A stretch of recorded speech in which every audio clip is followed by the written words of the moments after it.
যদি মাথায় প্রশ্ন আসে বর্তমান বিশ্বের সবথেকে বর্বরচিত হত্যাকাণ্ড কোথায় হচ্ছে, তাহলে নিঃসন্দেহে সেই নামটাই আসবে ফিলিস্তিনের গাজা উপত্যকার নাম।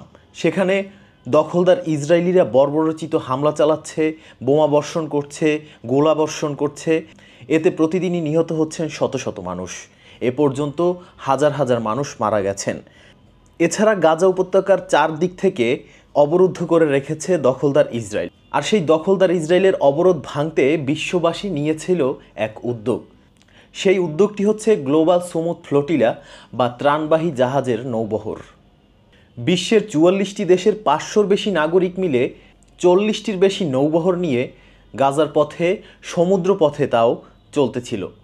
গাজার পথে যাত্রা করা ত্রাণবাহী নৌবহর আটক করেছে ইসরায়েলি সেনারা। শতাধিক আন্তর্জাতিক কর্মীকে গ্রেপ্তার করে কারাগারেও নেওয়া হয়েছে। তীব্র প্রতিক্রিয়ার মধ্যেই